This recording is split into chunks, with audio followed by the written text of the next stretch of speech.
श्री वल्लभाधीश की जय हो। श्री गुसाई जी परम दयाल की जय हो। श्री गोकुल नाथ की जय हो। श्री गुसाई जी प्रभुए सर्वोत्तमजी ग्रंथમાં શ્રી મહાપ્રભુજી વલ્લભાચાર્યજીના 108 અતિ અલૌકિક નામ પ્રગટ કરેલ છે. તે નામ ઉપર શ્રી ગોકુલનાથજીએ વ્રજ ભાષામાં સૌ વૈષ્ણવોને પણ લાભ મળે તેથી જ વ્રજ ભાષામાં તે નામની ટીકાનું વર્ણન કરેલ છે. અને જે પતિ નામ ઉપર ટીકા શ્રી ગોકુલનાથજીએ રચી છે, જે અધૂરી હતી, તેમાં હવે આગળની ટીકાનું વર્ણન આજે આવશે. તે સાથે આ ટીકા આજે વિરામપતિ નામ ઉપરની ટીકા વિરામ પામશે અને આવતીકાલથી રોષદક પાત સંપ્લુષ્ટ ભક્ત દ્વિટ એ નામ ઉપર ટીકા શરૂ થશે.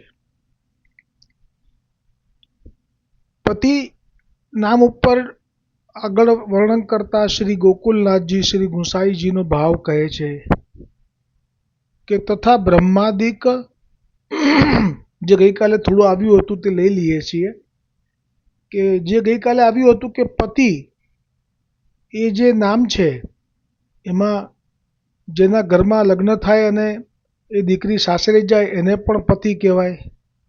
જે લોકો જેમનાથી નિર્વાહ કરતા હોય એમના માટે એ શેઠ સાહુકાર એ સેવક માટે પતિ કહેવાય. જે પ્રજા છે એમના માટે રાજાપતિ કહેવાય. જે રાજાઓ છે ખંડિયા એમના માટે ચક્રવર્તી પતિ કહેવાય. અને જે ચક્રવર્તી રાજા છે એમના માટે પતિ ઇન્દ્ર કહેવાય. અને ઇન્દ્ર જે છે એમના માટે પતિ બ્રહ્માજી કહેવાય. અને બ્રહ્માજી છે એમના માટે પતિ શિવજી કહેવાય. અને શિવજીના માટે જે પતિ છે એ ભગવાન વિષ્ણુ કહેવાય. એટલે એમ કરી અને આપે પતિનો અલગ અલગ ભાવ, પણ પતિના માટે જે સામર્થ્ય હોવું જોઈએ એ આમાંથી એક પણમાં નથી. એનું કારણ એટલું જ કીધું કે બધું જ ભગવાનને આધીન છે. એટલે પતિની વ્યાખ્યા કરતા આપે હવે જે કહ્યું તથા બ્રહ્માદિક શિવાદિક હૈ यह हूँ पराधीन है स्वतंत्र नहीं है ताते प्रजापति कहावे परंतु पालन शक्ति नहीं है रक्षा सामर्थ्य नहीं है आप अचल नहीं है ऐसे अंशा अवतार कला अवतार व्यूहा अवतार पर्यंत स्वतंत्र नहीं है. આ તો બહુ મોટી વાત શ્રી ગોકુલનાથજીએ પ્રગટ કરી એક વાક્યમાં, અંશા અવતાર. તો આ જ વાત ગર્ગ સંહિતામાં નારદ મુનિને બહુલાશ્વ રાજાએ પૂછી હતી. આ જ પ્રશ્ન કે અંશા અવતાર કોને કહેવાય, કલા અવતાર કોને કહેવાય, વ્યુહા અવતાર કોને કહેવાય અને પૂર્ણ અવતાર કોને કહેવાય. એટલે એ વ્યાખ્યાનું સ્મરણ કરીએ તો અંશા અવતારમાં રામ, ભગવાન વિષ્ણુ, ભગવાન નરનારાયણ, ભગવાન નૃષિ, આ અંશ અવતાર કયા છે. કલા અવતારમાં ઉદાહરણ તરીકે તે વખતે ગર્ગ સંહિતામાં કપિલ ભગવાનનો કયો, આવેશ અવતારમાં પરશુરામજીનો કયો, વ્યુહા અવતારમાં રામ, લક્ષ્મણ, ભરત, શત્રુઘ્ન, પછી દ્વારિકાધીશજી, પ્રદ્યુમનજી અને આપના પ્રપૌત્ર જે બ્રહ્માજીનો અવતાર કહેવાય છે તે. તો આ વ્યુહ અવતાર થયા. તો કહ્યું કે આ પણ સ્વતંત્ર નથી. અને કહ્યું કે પૂર્ણ પુરુષોત્તમ એટલે જે શ્રી કૃષ્ણચંદ્ર છે ગોલોકપતિ, જે સર્વ બ્રહ્માંડોના પણ પતિ છે, એમને તે આ પૂર્ણ અવતાર કયા હતા એ અહીંયા વાત હવે શ્રી ગોકુલનાથજી કરી રહ્યા છે. श्री भगवान के आश्रित है ये सब ताते निर्भय पति तो एक श्री पूर्ण पुरुषोत्तम है. सो कहे थे जो कालादिक के नियामक है શરણાગત કે પાલન કરતા હૈ. હવે પતિના ગુણ કયા, કે શા માટે પૂર્ણ પુરુષોત્તમને જ પતિ કહેવાય, બીજાને ન કહેવાય, અંશ અવતારને પણ શા માટે ન કહેવાય, એનું વર્ણન કરતા શ્રી ગોકુલનાથજી કહે છે કે એક તો પૂર્ણ પુરુષોત્તમ કાલના નિયામક છે, એટલે કે કાલ એમની આજ્ઞામાં છે, કાલ એમની ઉપર નથી. એટલા માટે જ બે દ્રષ્ટાંત સુંદર છે. એક તો રાસ માટે આહવાન કર્યું વેણુનાદ કરીને, પછી તો મદ થયો, પછી તો લઘુરાસ, પછી આપ અંતર ધ્યાન થયા, પછી તો જ્યારે ગોપી ગીત થયું એમાં સમય એટલો બધો ગયો કે હવે તો રાત્રિમાં એક જ પ્રહરથી પણ ઓછો સમય રહ્યો હશે, અને ત્યારે આપ ફરી પાછા પ્રગટ થયા મદ ગયેલો જાણીને. પણ હવે ગોપીજનોને વચન આપ્યું છે આટલો બધો સમય તો આવી રીતે ગયો, એટલે આપે જે કર્યું એ બ્રહ્મા જે કાલને નિયામક કહેવાય છે સર્જન કરવા પૂરતું, એ બ્રહ્માના બ્રહ્માંડને 6 મહિના માટે રાત્રિ કરી દીધી, એટલે કે બધાને સુવાડી દીધા. ફક્ત ગોપીજનો જાગે છે અને આ રાસ થઈ રહ્યો છે, એટલે આપને કાલના નિયામક કયા. અને બીજો જે પ્રસંગ છે હરકી પૌડી પાસે જે કનખલના બેઠક છે હરદ્વારમાં, એ લીલામાં મહાપ્રભુજીએ કાલના નિયામક તરીકે આપનું એ સ્વરૂપ પ્રગટ કર્યું હતું. કેમ કે કુંભનો પર્વ હતો, બૃહસ્પતિ પર્વ હતો, સર્વ મર્યાદા માર્ગીય પુણ્ય પ્રાપ્તિ માટે સ્નાન કરવા આવેલા હતા. યોગાનુયોગ એ તે જ વખતે મહાપ્રભુજી, કૃષ્ણદાસજી મેઘન, વસુદેવદાસજી છકડા, ગોવિંદ દુબે, માધવદાસ કાશ્મીરી સાથે બીજા 3 કે 4 વૈષ્ણવો આપ ત્યાં પધારેલા, અને આપને એમ થયું કે સ્નાન તો કરવું છે પણ આટલી બધી ભીડમાં કેવી રીતે થશે, ત્યારે આપે આપનું આ કાલના નિયામકનું સ્વરૂપ પ્રગટ કરેલું, અને આપે કાલને આજ્ઞા કરી, અને તે વખતે માયાદેવીને આજ્ઞા કરી, અને કાલને એવી આજ્ઞા કરી કે જે મુહૂર્ત છે સ્નાનનું એ જેવું શરૂ થાય, ના પહેલાં યોગદેવીને આજ્ઞા કરી કે જેવું આ મુહૂર્ત શરૂ થાય એની સાથે જ આ સમગ્ર લોકોને નિંદ્રામાં આધીન કરી દેવાના છે. અને કાલદેવને કહ્યું કે અમે સ્નાન કરી લઈએ એ પછી જે આવ્યા છે અહીંયા સ્નાન માટે એ લોકોને પણ કોઈને પણ રહી ના જવું જોઈએ. એ લોકોનો ભાવ, મહાપ્રભુજીનો ભાવ ત્યારે પ્રગટ થયો મર્યાદા માર્ગીઓ માટે કે એ પણ પ્રભુના જીવો કહેવાય મર્યાદા માર્ગીય, અને એમનો પણ મનોરથ પૂરો થવો તો જોઈએ. એટલે હવે જે અમે સ્નાન કરી લઈએ પછી અમે કનખલ સુધી પહોંચીએ એ પછી આ સમય લંબાવવાનો છે મુહૂર્તનો, અને આ બધા જ સ્નાન કરી લે પછી એ મુહૂર્ત પૂરું થાય, એ રીતે કાળને આજ્ઞા કરી. અને ખરેખર એવું જ થયું. અને યોગદેવીને કહી રાખ્યું હતું કે જ્યારે અમારું સ્નાન થઈ જાય પછી આ બધાને જગાડી દેજો. આટલું મોટું સામર્થ્ય એ શ્રી પૂર્ણ પુરુષોત્તમ અને પૂર્ણ પુરુષોત્તમના મુખારવિંદથી પ્રગટ થયેલા એવા શ્રી મહાપ્રભુજી સિવાય અન્ય કોઈની પાસે નથી. એટલે જ મહાપ્રભુજી વલ્ભાચાર્યજીનું નામ શ્રી ગુંસાઈજીએ અહીંયા પતિ પ્રગટ કર્યું, કે એ જ પતિ છે કે જે કાલના પણ નિયામક છે, અન્યથા નહીં. હવે આગળ કહે છે ताते निर्भय पति तो एक श्री पूर्ण पुरुषोत्तम है, सो कहते जो कालादिक के नियामक है, शरणागत के पालन करता है. અને હા, જો એ કહેવાનું રહી ગયું કે જ્યારે મહાપ્રભુજી વલ્ભાચાર્યજી આ લીલા કરી, ગંગાજીમાં સ્નાન કર્યું, બધા વૈષ્ણવો સાથે જ કર્યું. આવો લાભ મળ્યો બધા વૈષ્ણવોને વલ્લભ સાથે ગંગા નદીમાં સ્નાન કરવાનો. પરંતુ એક મુખ્ય વાત કે વૈષ્ણવો માટે કે મહાપ્રભુજીએ તે વખતે પંચાક્ષરનો જાપ કર્યો હતો, કારણ કે અપરસ તો કહેવાય જ બધા વૈષ્ણવોને, પંચાક્ષર તો અપરસમાં જ બોલાય. એટલે એ સ્નાન વખતે આપે સતત પંચાક્ષરનું જાપ કર્યો હતો, જેટલો સમય સ્નાન કર્યું ત્યાં સુધી. એ પણ વૈષ્ણવો માટે એક પ્રેરણા હતી કે ક્યારે પણ મર્યાદા માર્ગીય તીર્થભૂમિ પર જવાનું થાય, ત્યાં પણ કંઈ સ્નાન કરવાનું થાય તો કરી શકાય, પણ તે વખતે આ રીતે આ ભાવથી એમ કરીને આપે જ એ કરીને બતાવ્યું. सो शरणागत के पालन करता है। जो जीव मनुष्य देवता ऋषिश्वर मुनीश्वर है, सो सब कालादिक भयते श्री भगवान की शरण लेते हैं। सो सब कालादिक के भयते भवते निवृत्त करी पालन पोषण कर परम पद को प्राप्त करत है। फेरी आवागमन नहीं होता है तथा अनेक ब्रह्मांड को पालन पोषण करत है, પરંતુ કાહુ કી અપેક્ષા નાહી રાખત હે।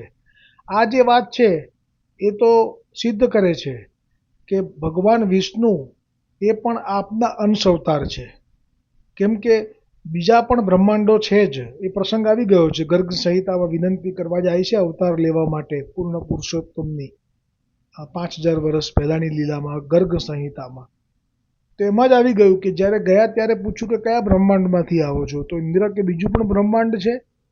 ત્યારે ચંદ્રાનંદના જે અતિ સખી સ્વામીનીજીને એણે કહ્યું કે અનેક બ્રહ્માંડના બ્રહ્મા વિષ્ણુ મહેશ અહીંયા આવન જાવન કરતા રહે છે, એટલે કે જે બ્રહ્માંડોમાં વિષ્ણુ મહાદેવ અને જે બ્રહ્માજી છે એ બધા જ આ પૂર્ણ પુરુષોત્તમના શરણે જાય છે જ્યારે પણ કંઈ પણ એમને દુઃખ પડે તો।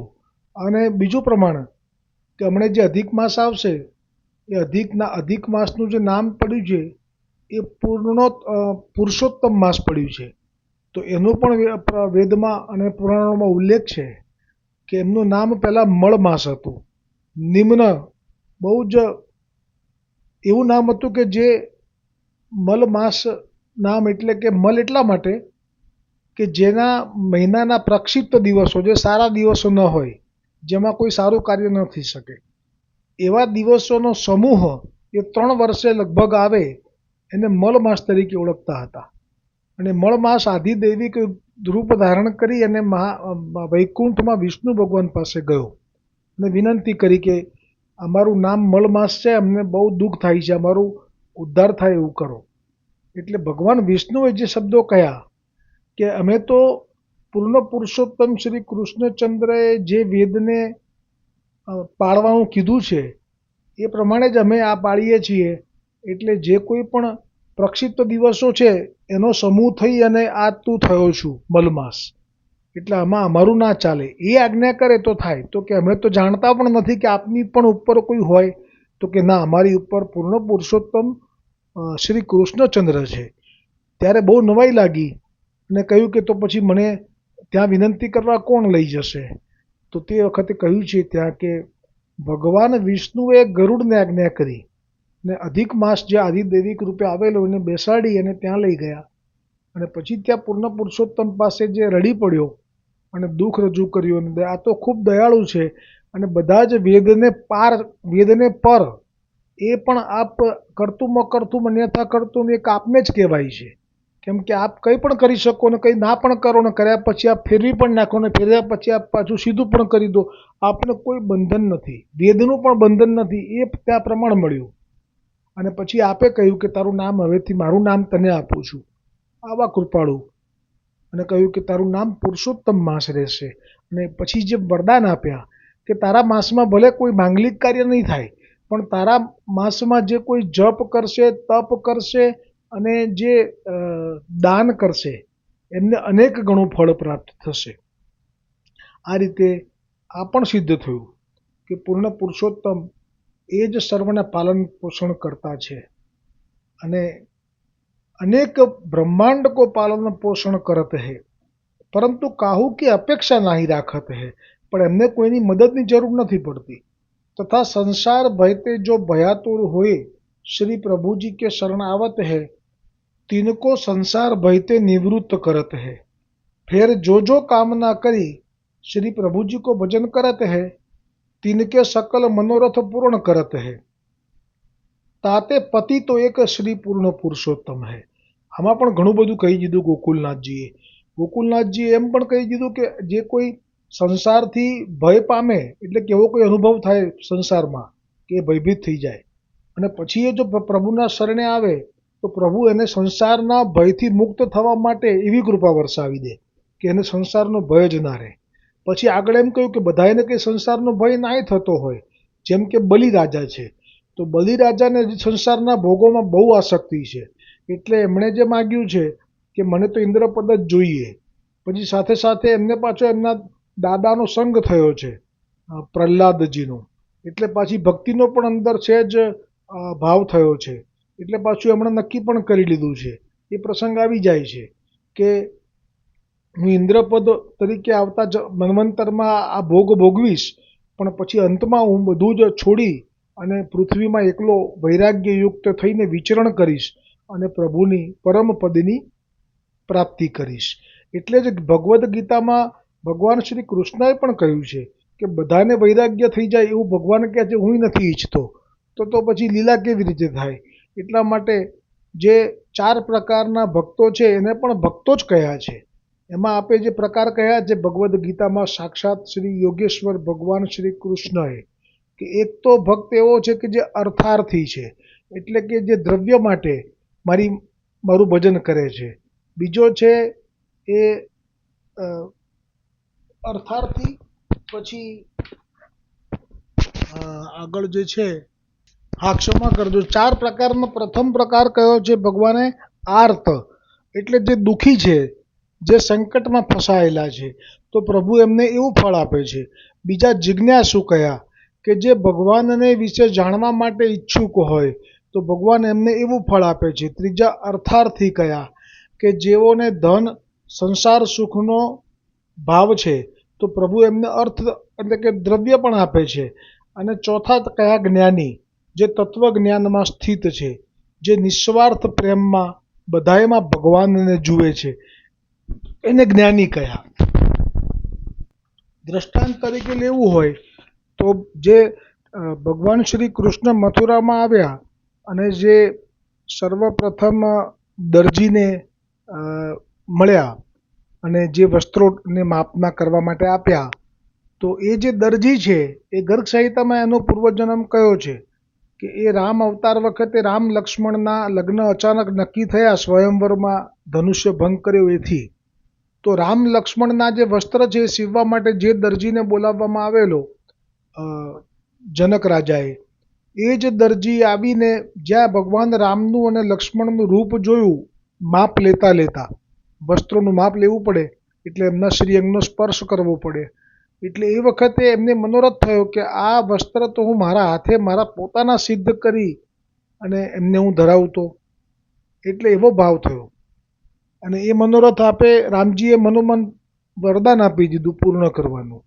પછી એ જ અહીંયા મથુરામાં દરજી તરીકે જન્મ્યો અને પછી પ્રભુએ પોતાને જ્યાં ધોબીના વસ્ત્રો લૂંટ્યા, કંસના વસ્ત્રો ધોબી પાસેથી લૂંટ્યા, એ બહુ મોટા મોટા વિશાળકાય કંસના વિશાળકાય હતા, પણ આપને માપના કરાવવા માટે ત્યાં જ આવ્યા. એટલે એ જે રામ અવતાર વખતનું વરદાન હતું એ આપે કૃષ્ણએ અહીંયા આપ્યું, પૂરું કર્યું, કે જેથી એમણે બધા માપના કર્યા અને પછી આપે જ જાતે એમને પહેરાવ્યા. આવી રીતે કૃપા વિચારી. અને એમને ધનની અંદર કામના હતી, અર્થની બહુ જ, એટલે એમને અર્થ પ્રાપ્તિ માટે એવા વરદાનો બલરામજીએ આપ્યા અને પ્રભુએ પણ આપ્યા કે તમારી વંશ પરંપરામાં દ્રવ્ય ક્યારેય ખૂટશે નહીં, તમારું આયુષ્ય પણ આટલું રહેશે, અને બધી રીતે એમ કે સકામ જે વરદાનો હતા એ બધા આપી અને પછી છેલ્લે તમને એમ કે અમારી પ્રાપ્તિ થશે. આવી રીતે સકામ ભાવવાળા માટે સકામ કૃપા વિચારે છે. અને પછી જે પેલા માલા જેમણે ધરી માળીએ ઠાકોરજીને, એ પૂર્વજન્મમાં શિવજીનો ભક્ત હતો, રોજ 1000 કમળ લાવે અને શિવજીના શિવલિંગ ઉપર ચડાવે. એક વખત શિવજી પ્રસન્ન થયા અને માગવાનું કહ્યું, તો એમણે એમ કહ્યું કે હું ઠાકોરજીને મારા હાથે માળા પહેરાવું. તો કે તારા ભાગ્યમાં હમણાં નથી, પણ એ તને મથુરામાં તારો મનોરથ પૂરો થશે. અને પછી ઠાકોરજીએ જે કીધું કે એમને માળા પહેરવી છે, તો એ હતો, તો એને તો એટલો બધો ભાવ હતો કે એનામાં ભક્તિ વધારે હતી, એનામાં સકામ ભાવ બહુ નહોતો, એટલે એને આ જન્મે જ ભક્તિ અને પછી પ્રભુની પ્રાપ્તિ, પોતાની પ્રાપ્તિ થઈ જશે અમારા લોકની, એમ કરીને એવી રીતે આપે અમને વરદાન આપેલું. એટલે જેવો ભાવ એ પ્રમાણે આ ફળ આપે છે, એ પૂર્ણ પુરુષોત્તમ છે. એટલે તિનકે સકલ મનોરથ પૂર્ણ કરતે હે, તાતે પતિ તો એક શ્રી પૂર્ણ પુરુષોત્તમ હૈ. आप निर्भय है, अक्षय है, अजय है, अनाथ के नाथ है, शरणागत वत्सल है, दीनबंधु है। ऐसे श्री पूर्ण पुरुषोत्तम तिनके मुखारविंद रूप श्री महाप्रभु जी वल्लभाचार्य जी आप है। ताते सर्वधर्म श्री पूर्ण पुरुषोत्तम में है, सो सर्वधर्म श्री आचार्य जी महाप्रभु जी में है। ताते पति के धर्म तो एक श्री महाप्रभु जी वल्लभाचार्य जी है में है। इन बिना और काहू में पति को धर्म नहीं है।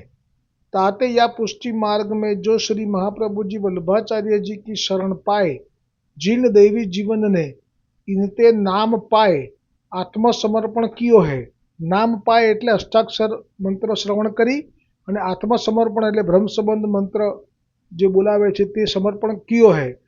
तिनके सबन के पति तो श्री महाप्रभु जी वल्लभाचार्य जी आप है। ताते श्री गुसाई जी आप श्री महाप्रभु जी को नाम कहे, जो दास दासी प्रिय पति ही यह नाम कहे।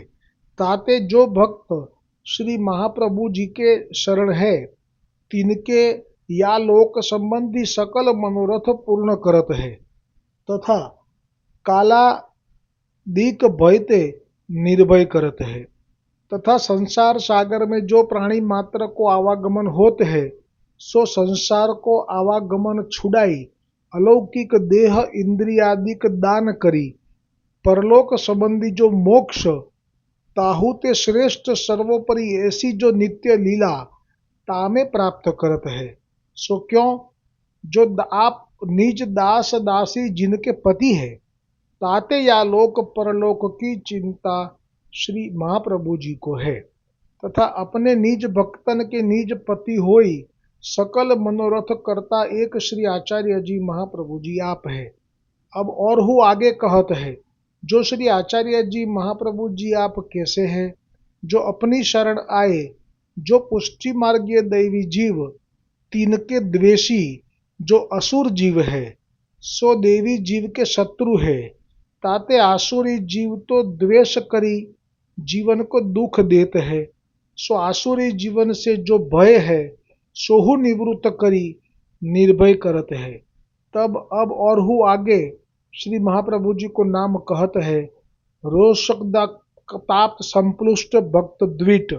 आ नाम ઉપર ટીકા શ્રી ગોકુલનાથજી રચિત વ્રજ ભાષામાં અને એનો ગુજરાતીમાં અનુવાદ તે આવતીકાલે આવશે। બોલો શ્રી વલ્લભાધીશ की जय हो, श्री गुसाई जी परम दयाल की जय हो, श्री गोकुलनाथ की जय हो।